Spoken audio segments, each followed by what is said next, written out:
Hey everyone, this is Hulk GG from RizeGaming, formerly abbreviated as HLK.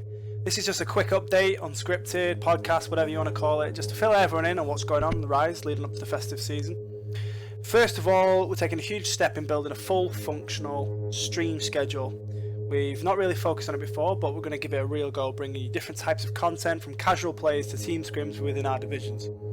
We previously casted official games, and probably on CSGO and Dota 2 mainly, and that will continue, although we're looking to move it onto a more dedicated casting channel, which will be a lot more ad hoc compared to with the main channel we're currently using. So until then, we'll have some free slots, so that won't really belong to any caster or anything like that. So should games fall into that area, we can just cast it without any disruption. Our goal is to get the most active parts of the day streamed, so that we offer a service to our fans at any time of the day that they want to tune in. We'll be adding VODs every broadcast, so look out for those as well. We'll be looking to pop some of the best fails and masterpieces onto our YouTube in the second phase of the project. So, what's happening with the teams? CSGO teams had a setback in the early part of the season where they lost their brand new recruit for the first game, which sucks. Ended up picking up Urk and P though, and obviously managed to get into the ESEA playoff position where they're currently hanging on in the lower bracket, I believe. If we do make it through to another round, I think we can consider that a successful season given all that has gone on. The lads are earmarking any potential lands as well for the new year, so any qualifiers for such events that we played where possible.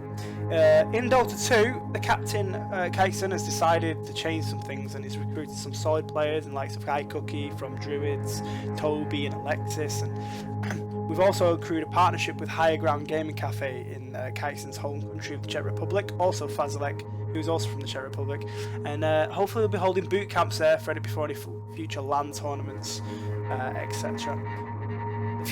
The fighting division now, it's been amazing. We've had success from every individual, from Street Fighter Gang, Infectious, huge European performances including Demolition Job at Kakutop, Brian winning his last 3 events, Zane obviously is keeping things locked down in the Midlands. He's had a few top 3 placements recently, came second at a decent event, actually won an event and came second previously to the previous event. Bolt Strike, he's had quite a few number 4 top 4 positions now at quite stacked events as well to be honest, so he can take that forward in 2016. And Milagano as a coach, he can take confidence from everyone sort of chipping in terms of the silverware. Infectious, actually, he's going to be in Leon as far as we know, given obviously the terrible attacks that hit Paris recently, so it's touch and go on that, and hopefully he'll be taking part in Street Grand Battles there in Leon, which is basically a retro themed stacked event which we think Infectious really suits, and hopefully will do well if it goes ahead. Fingers crossed. DreamHack is also on the radar for Infectious, but we'll keep you posted on whether he actually makes a flight for that one. Not entirely sure whether that's confirmed from the player himself. It's a little bit different with the Street Fighter players as it is with the teams. Obviously they're on a one, they have no responsibility for other players, so they're only playing for them, by themselves. So if they decide not to attend an event, they don't go, and they're not letting the team down. However, obviously some of the events pre-arranged, sort of paid, they're a different story. I'm not sure whether DreamHack is one of those events, but we'll see. That's obviously, I think that's it's DreamHack Winter, so it might be Jonaping, or however you Jonaping, if maybe someone wants to comment on how to pronounce that. But that's that one. MC Squared currently is our only North American based fighter up in Canada. He plays the game Killer Instinct. Obviously he's improved a lot recently. Past few events he's done really well. Picked up second recently at the Canada Cup, came third at Tarukan 4, and only losing really in the grand finals of the Canada Cup to probably one of the top 5 players that plays the game. So done really well there. Plus took a couple of rounds off him as well, and it wasn't an easy game. Let's just say that. Especially since I'm quite impressed the way MC Squared's actually decided to pick up a number of characters, pocket characters that you can sort of whip out that will counter some of the opposition, and it's worked. It worked a treat in the Canada Cup. So I think it was Cinder he chose recently. He's doing well on sort of recognising and picking up new tech as well. He's contributed to the community. So he's active on the forums, and he's sort of creating guides where possible. And he recently did one which was really good, but they fixed it, they patched it. So unfortunately that was short-lived.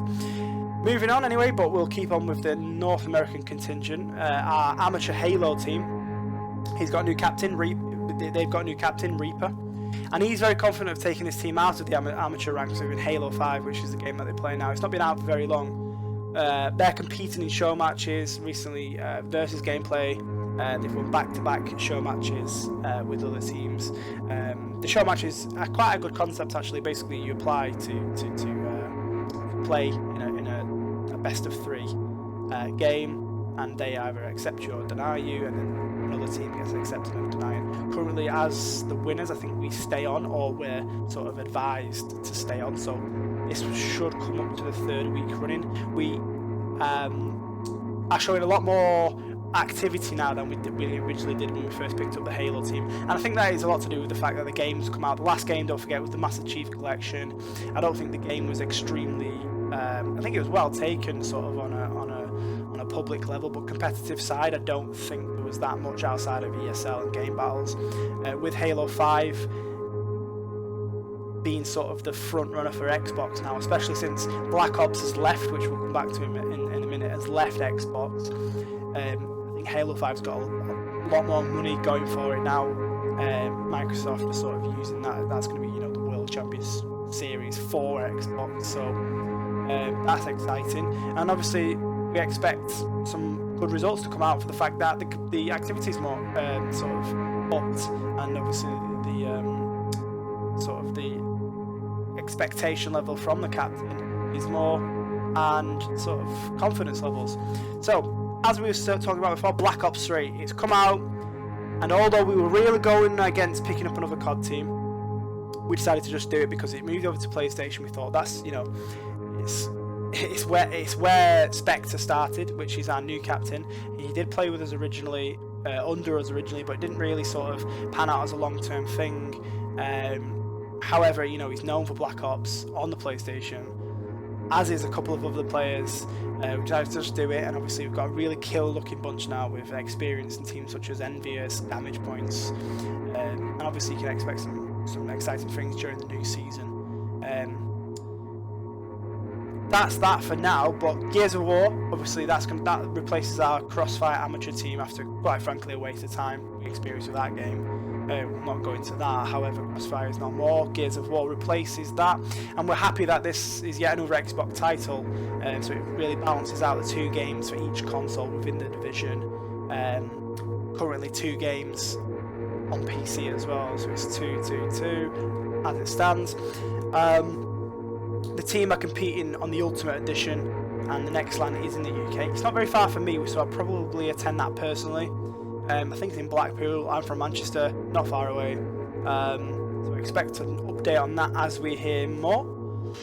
Regarding that, I think that's around about it, and hopefully I've not talked too quickly. My accent hasn't been too strong. Don't forget to check us out on Twitter at RizeGaming_org. Obviously, tune into our brand new schedule on twitch.tv/RizeGaming_TV. Thanks a lot. See you later.